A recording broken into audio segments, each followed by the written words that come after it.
If Freedom Failed.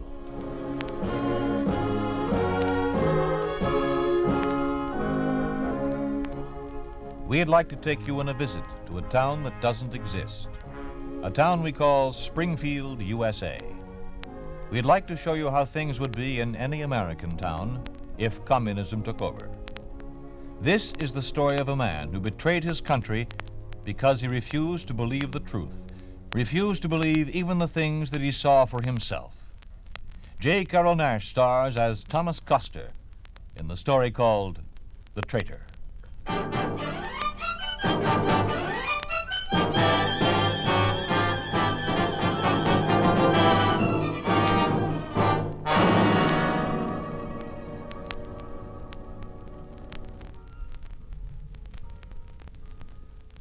Tom, what time is it? 11:05. Are they all in the church yet? A few stragglers still. A couple of officers standing outside. I don't know whether they're going in or not. Well, we'll wait until they start. Is everything set? Yes, I know my job. Now, take it easy. Sorry. It'll all be over in another few minutes. Well, they're sure giving the old general a fine funeral. That's a shame to spoil the show. George, do you think we're doing the right thing? Getting cold feet? No, just doubts. We have our orders. I know, but... This is the biggest thing we've done yet. All the opposition is across the street there. The army officers, the political leaders, Congressman Phillips, all of them. And some others besides. None of our people. We gave them all a warning to stay away. But there are some who aren't on either side.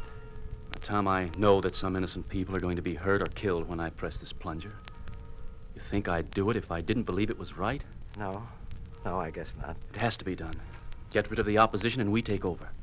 We'll blame the whole thing on the reactionaries, the isolationists, the fascist police. And the people will believe us.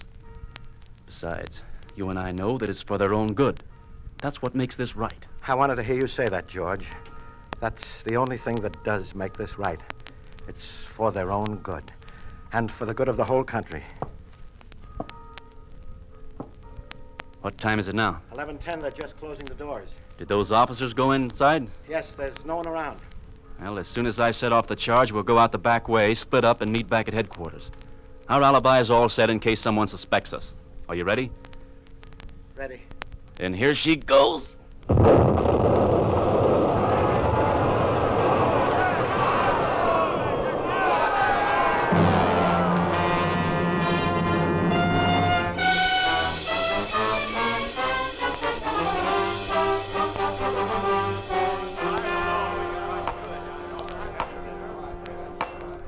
I now declare the fifth session of the Central Committee of the Midwestern People's Territory of the United Soviets of America to be open. Deputy Prime Minister Comrade Costa will give the opening report. Thank you. I should say before reading this that it covers only the last 12 months. As all of you know, in the 25 years since the bombing of the Springfield Community Church, which was really the beginning of our success, in these 25 years, we have made great strides in the communist cause. Now for the report. All non-communist political parties have been disbanded during this period, and all non-communist papers suppressed. Nicholas Peterson, the leader of the opposition in the Territorial Soviet Senate, was hanged in September. In order to further our ideals of communism for the good of the people, it is strongly urged that immediate action be taken against the remaining opposition in the church. Further, it is recommended that some measures be taken to restore Midwestern economy, which has shown a decided tendency toward disruption despite our attention. That concludes the report. Any questions? Was a copy of that sent to the Central Committee in Washington? Yes, of course.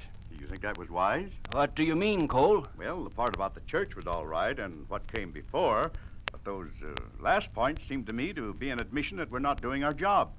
With all apologies to Coster, he's an economist. That's something he knows about. But do you think we ought to let them know about it? He has a point there. Who do you mean by them, Cole? The Central Committee? You know very well who I mean. What do you say, Coster, about all this? Gentlemen, the 7 of us here in this room now control this whole territory. We are doing what our philosophy has taught us to do. adapting that philosophy right down the line to the problems at hand. Our teachers, Marx and Lenin, have shown us. And Stalin. Oh, yes, of course. They have shown us the road to follow.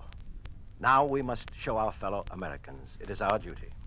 Tom, you said the report had gone in just as you read it? Yes?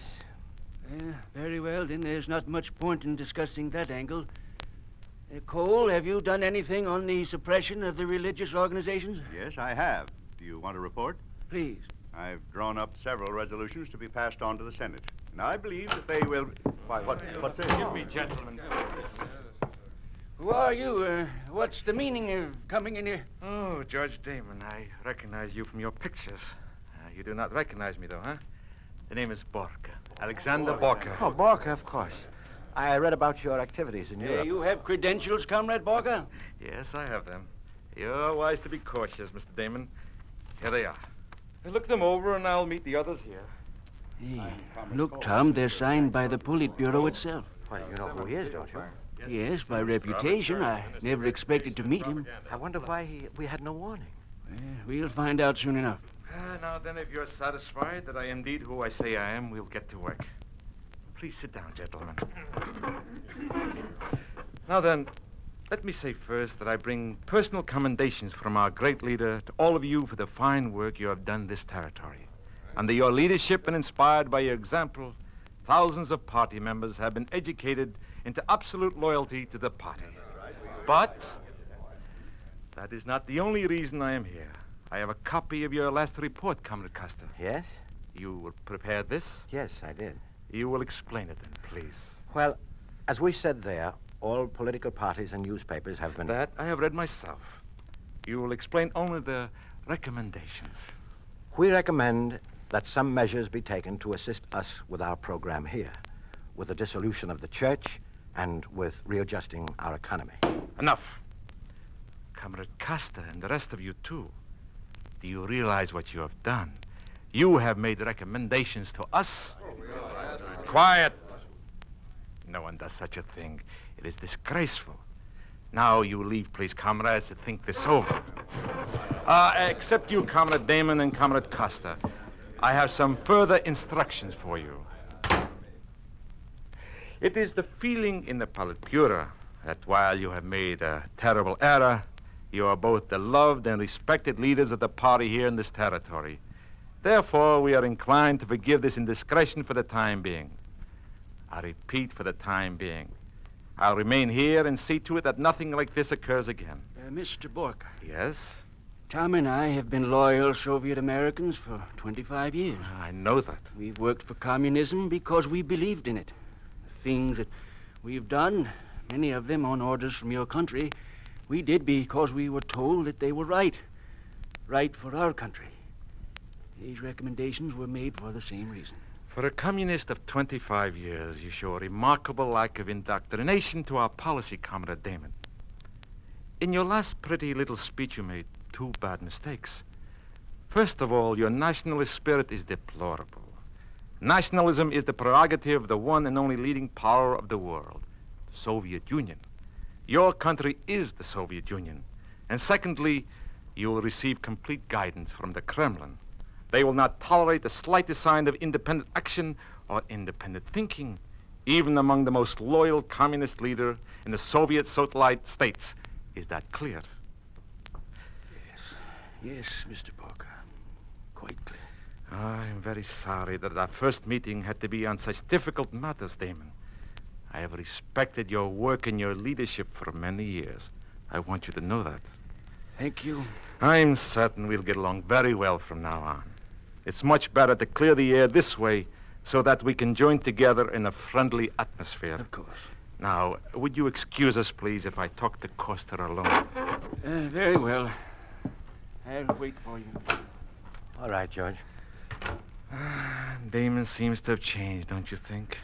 How do you mean? I remember one statement he made some years ago.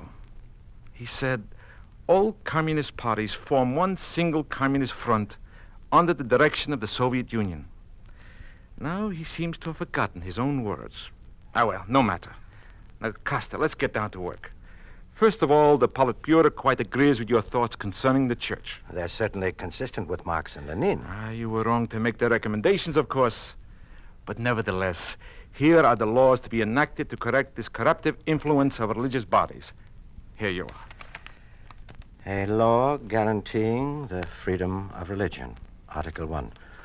All churches, mosques, synagogues, and other religious bodies of this territory, as well as all clergy and ecclesiastic officials, are remanded under state control.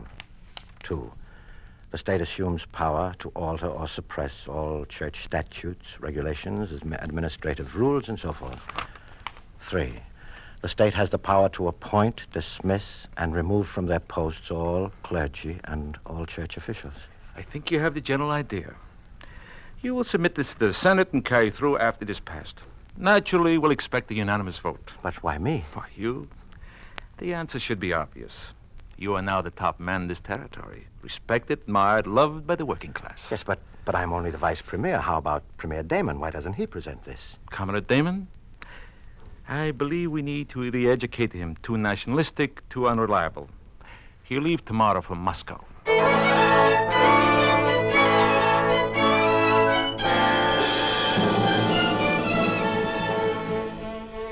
Here are your orders for the eliminating of all unions, Premier Custer. You'll put them into effect at once.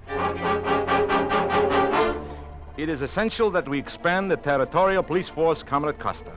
You will transfer half the funds of the Education Ministry to the Police Ministry. Here is a list of party members to be purged. You will see to it that they are expelled and deprived of civil rights. All equipment from the Springfield rolling mills is to be transferred to Russia. You will order it at once. No. What did you say? You can't be serious about this. I am always serious. But half the workers of Springfield are employed at the rolling mills. The whole economy of this territory is based on its production. I'm aware of that. If you remove this industry, you'll throw the entire population into chaos through unemployment. It shouldn't be necessary for me to point out, Premier Custer, that this is an order from the Kremlin. But it's ridiculous. Custer, watch what you're saying. What possible reason could they have for... It is not up to you to ask for reasons. But I'm an economist. I know exactly what a thing like this will do to our country. Our country is the Soviet Union. They need the machinery. Very well. They will get it. Also, as a good revolutionary, you should know that our society prospers in the middle of unemployment and chaos. If you need reasons, there they are. Now, if you'll sign this order. No, I will not. It seemed that I was as wrong about you as about Damon. Or had you forgotten about him? No, I haven't forgotten how you sent George to Moscow. How he was reported to be a very sick man. So sick that he died shortly after he got there. Exactly. Suddenly, in the last few minutes, I've remembered a lot of things. Things I thought I had pushed out of my mind because I believed in what I was doing. I believed it was right for my country. Your country is Yes, of course. My country is the Soviet Union.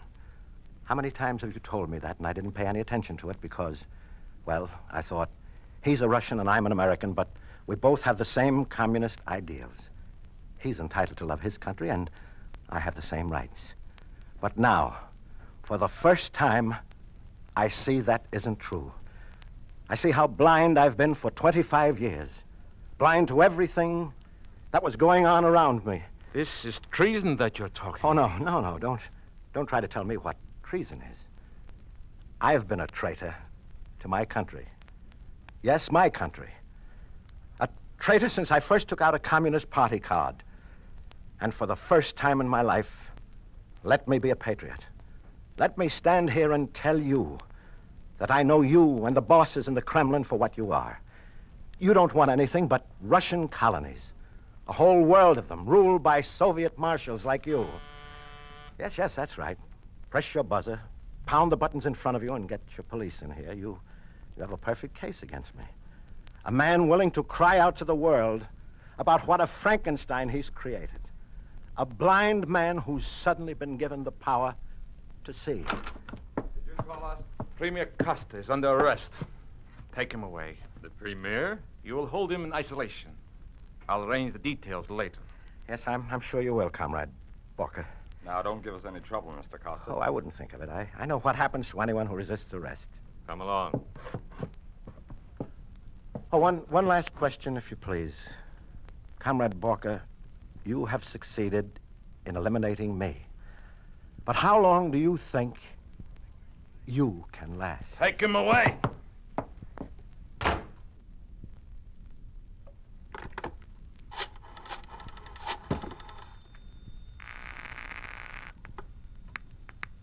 Justice Department, Burns speaking.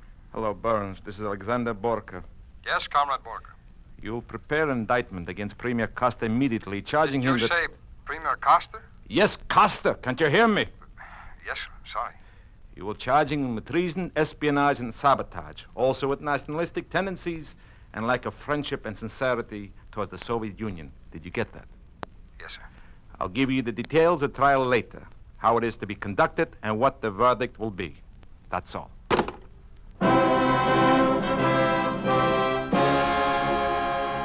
You are listening to The Traitor, starring J. Carrol Naish. A story of the way things could be if communism took over. A picture of what life would be like under a communist regime in an ordinary American town. A town we call Springfield, USA.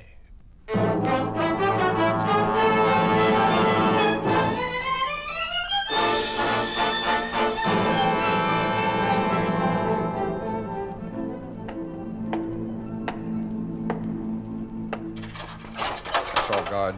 You may leave. Yes, Mr. Burns. Costa. Costa, are you awake? Yes? I have something here for you to sign. It's Burns, isn't it? That's right. Minister of Justice? I don't have much time. No, I don't suppose I have much time either. Will you sign this now? What is it? Your confession. All this? This thick sheaf of papers is my confession? Yes, that's right. May I read it? That won't be necessary. No, I know it won't be necessary, but it should make interesting reading. Oh, don't worry, I'll sign it. I was questioned once before by other professional inquisitors, and that's how I got this broken, twisted back. I'll sign it. Right here. Here's my pen. Thank you, Burns. Tell me, when is the trial? December 7th? A whole week. Your timetable is working out very well. It's taking you almost 8 months to discredit me with the people. Well... Yes, I got news even in here. June 14th it was that I was expelled from the Communist Party for... What was it? Oh, yes. Nationalistic policies that deviated from the pro-Soviet line of the Soviet-American regime. And for refusing to admit my error of being anti-Russian, is that right? Yes, that's right. Oh, but how you can't keep people from spreading news, even in a Russian state. And I marked the dates down like any other prisoner, here on the wall. See that long stretch? That's July 20th, the day I was ousted from the Senate. Then there's October the 9th, when they took away my immunity, and now here. Another big mark for another red-letter day. The day I confessed in... How many words? What? Words there in the confession. Well, there's 30,000. Oh, that's a nice round figure. 30,000 words of confession, and I haven't even read it. Mr. Costa, I shouldn't say this, but I want you to know there's nothing personal in all this. It's my job. Thank you, Burns. I understand. I just thought if there's anything I could do. No, there's nothing. Well, I guess that's all then. Thank you. Oh, wait a minute, Burns. Yes? There is something you could do. What is it? They'll let you come back to my cell before I'm executed. Now, I can get some papers, some writing materials, and prepare a statement of everything that's happened. The true story of what this Soviet regime has done and what it will do to our country. But there's nothing I could do with it. No place to publish it or spread it around. But there will be. Later on, when the people finally come to their senses. All I want you to do now is to take what I write and hide it someplace. Hide it where Borka and his police will never find it. When the proper time comes, you will know it. And you can bring it out then. Will you do it? I don't know. Now, Burns, you're not like these others. You never were a sincere communist. I knew that. I even tried to have you purged at one time. Yes, I remember. You've seen the same ugly things about this whole business I didn't see until it was too late, right? Yes, that's Then- right. Then say you'll do it. Not for me, not even for yourself, but for our country. It may help sometime in the future. All right, I'll do it. I'll come back.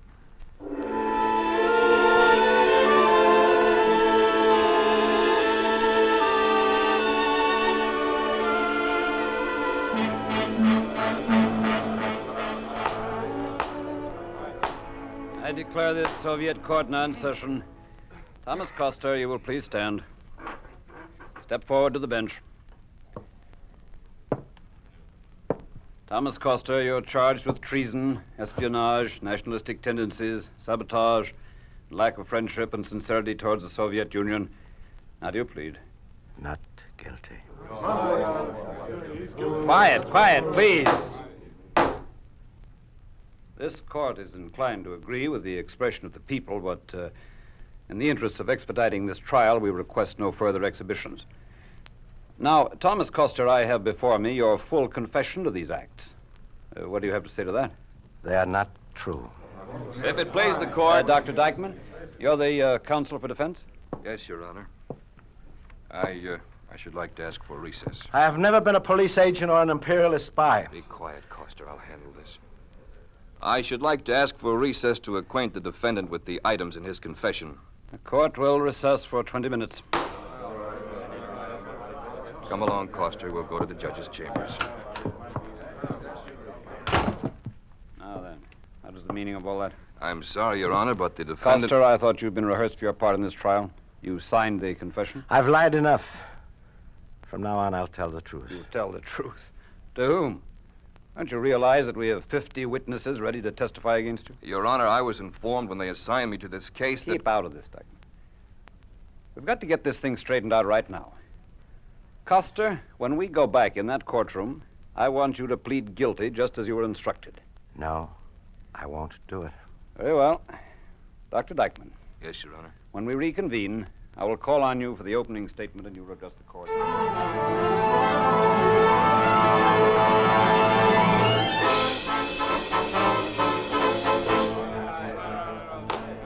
This trial is again in session. The People's Court will hear the counsel for defense, Dr. Dykeman.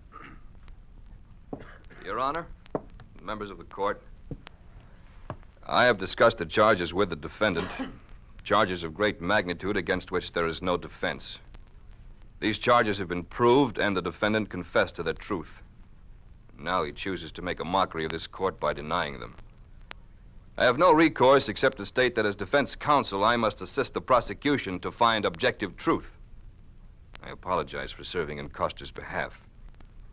In a socialist state, there is no division of duty between the judge, the prosecutor, and the defense counsel.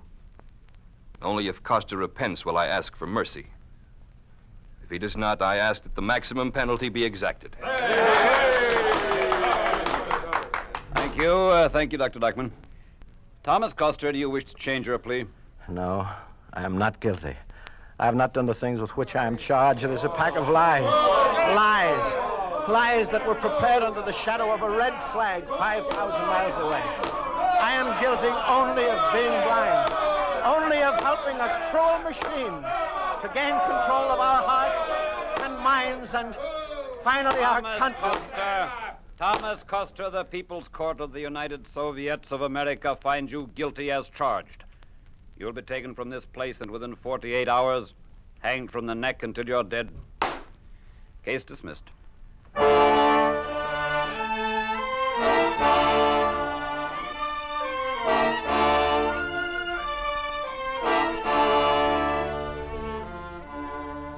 And so this true story ends, or will end within a few minutes. To you who read my words, I ask that you remember me. Hate me if you will. I deserve your hatred for what I did. But learn my lesson, too. Open your eyes and your minds. Fill them with the truth. For that is the one and only thing that the enemy cannot destroy.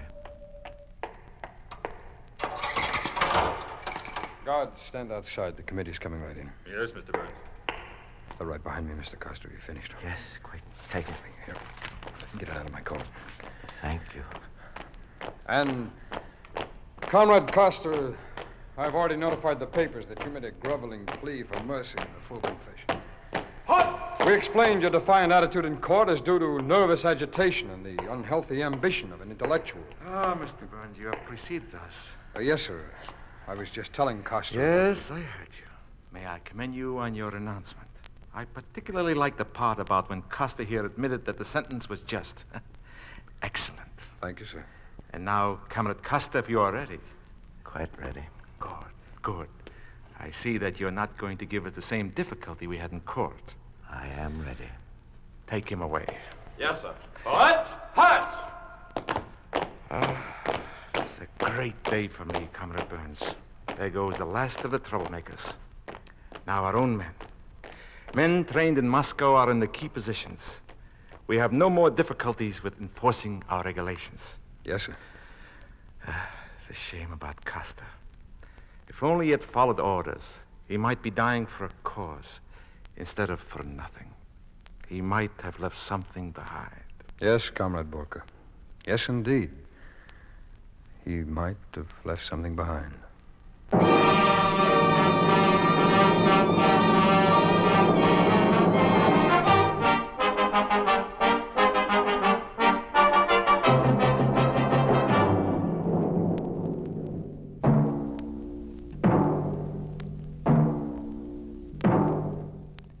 You have just heard what happens to justice when communism gains control of a country.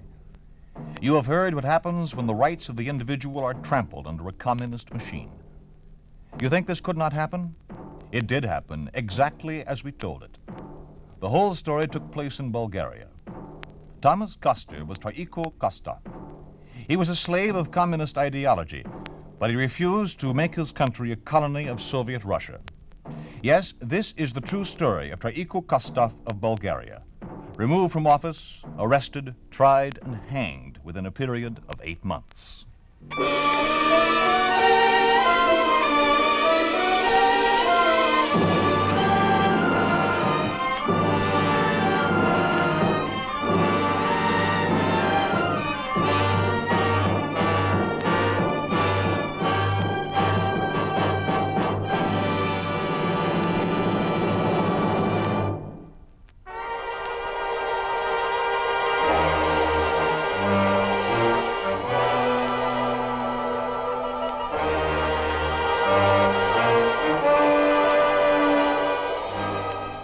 You've been listening to If Freedom Fails, starring J. Carrol Naish as Thomas Koster in The Traitor.